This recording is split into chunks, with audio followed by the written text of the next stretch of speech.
What is up there? Welcome to a brand new video on 414 Anime. In today's video, we will be looking at how Myne was responsible for awakening the Curse series in each of the 4 legendary heroes. Her relationship with the other heroes was nothing but toxic. Not only that, but the majority of the heroes are just insanely full of themselves and completely gullible. Gullible enough that they allowed her to completely control them for her own benefit before she eventually betrayed them, which of course led to the awakening of their Curse series. Now, I promised this video off the back of my previous video about why bitch is the way she is, so thank you so much for hitting the like goal, by the way, and if you haven't checked out that video already, you definitely should to understand why she is the way she is. As always, make sure to smash that like button as if it were Malty's face herself to let me know that you want more Shield Hero videos. Don't forget to subscribe and hit the notification bell so you'll be notified when new Shield Hero videos go live on the channel, and of course, heads up, there will be spoilers here,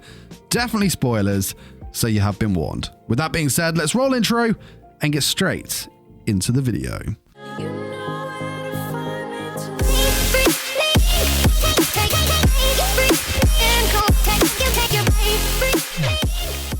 Bitch is a scourge on the world and one that just cannot be trusted. She is out for number 1 and will completely crush anybody in order to get what she wants. Saying that, it is easy to see how you could fall for her manipulation in Naofumi's case, and I guess somewhat in Motoyasu's, but the 3 heroes, Motoyasu, Ren, and Itsuki, were just so damn blind to everything around them other than their own image that ultimately allowed bitch to slither through the cracks and completely destroy them mentally. Now, it's worth mentioning that unlocking the Curse series is no easy feat. The user must undergo the most traumatizing emotions, a deep level of despair that completely strips them apart mentally, a suffering that is so great that eventually the Curse series answers the call to protect them in their weakest state. This is the level that bitch has broken these 4 men down to. If that is not argument enough to how much of a bitch that this woman really is, then I honestly do not know what is. Anyway, today's video is going to focus on exactly how she managed to manipulate and betray the 4 heroes, starting with, of course, Naofumi. Bitch betrayed Naofumi from the very beginning by falsely accusing him of raping her for no apparent reason. This caused an instant change in Naofumi's personality as he seemed quite bubbly, a happy-go-lucky kind of guy who was looking forward to his adventures in this world, to a person of complete distrust, particularly towards women. This wasn't enough to unlock the Curse series, of course, but she kept at him, constantly looking to kick him further into the dirt and would continue to make him suffer at any given opportunity. Eventually, she snapped him mentally when she had Motoyasu duel against him for the ownership of Raphtalia, to which she interfered midway through when Naofumi clearly had the upper hand, which led to Motoyasu winning the duel.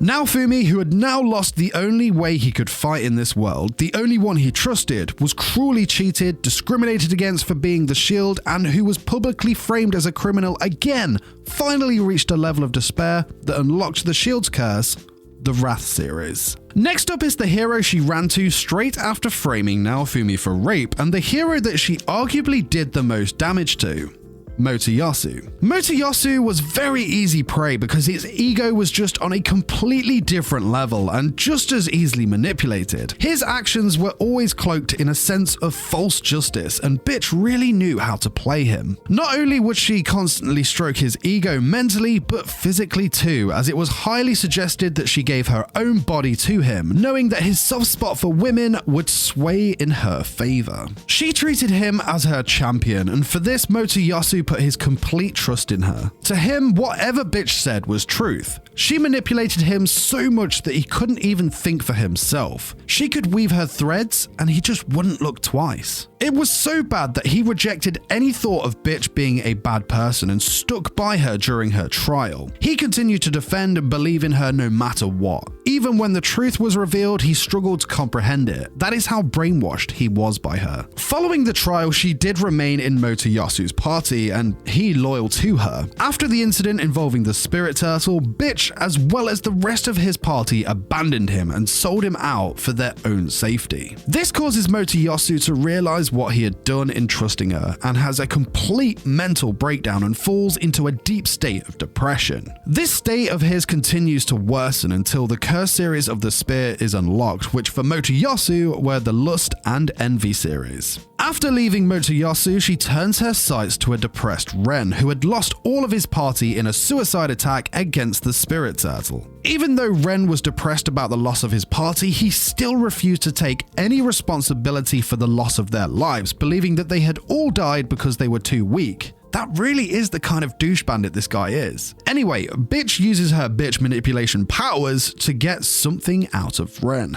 She tells him that Motoyasu decided to use his party as meat shields and also lied to him, saying it was Naofumi that woke the spirit turtle that claimed the lives of his party and then decided to put the turtle back to sleep before claiming victory over the turtle. Bitch really knew how to play on Ren's state of mind here and basically fed him the lies he wanted to hear that spared him from any of the blame that led to his party's demise. Ren decided to make her and the rest of Motoyasu's party his, and they went to meet an associate of Bitch's called Mold. Mold asked to spar with Ren for a bit, and after doing so said that Ren did not meet the requirements that they were looking for. Now, because Ren was no longer any use to Bitch, she did what she does best.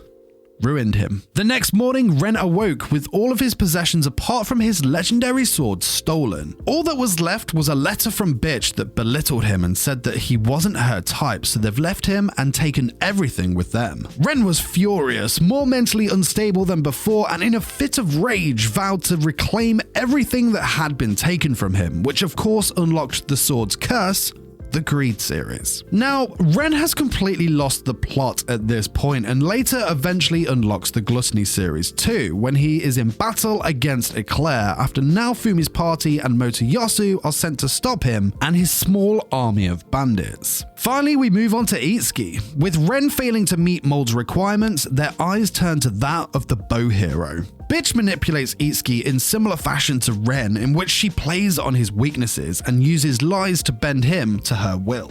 Itsuki is frail in mind and puts his trust in those who acknowledge and praise him. Such is his fragile ego. Itsuki still, has the mind of a child and is always desperate for both attention and compliments. So, Bitch did just this. She praised him and also lied to him about her fake mission to save people from slavery, as well as saying that Naofumi, of course, was pure evil. Itsuki obviously took the bait and joined Mold and Bitch's group. He was fed lies about performing tasks that were for a noble cause, which obviously were not, and it was sometime later that this activated the Bow's Curse, the Pride series. Itsuki would continue to be taken advantage of and manipulated into doing some really stupid things, but that is definitely a video in itself. And there we go, that's how the 4 legendary heroes awoke their curse series and how it was Bitch at the core of every one of these events. I've got a couple more video ideas about Bitch, including what happens to her, but let me know in the comments if you'd like to see more videos about her in the future. If you enjoyed this video and you'd like to see more Shield Hero content, smash the like button and share this video with a fellow fan of the series. Of course, don't forget to subscribe to the channel and hit the notification bell. There is plenty more content in the works and not just for Shield Hero, so make sure you do not miss what's to come. Huge shout out to Warwick, Animator22, Brian, Blake, Andrew, and Bastuna for supporting me on Patreon. Don't forget to head on over there yourselves to check out the amazing rewards, including a super special awesome exclusive series for Patreons only. But that is it from me. Till next time, my fellow weebs. Peace!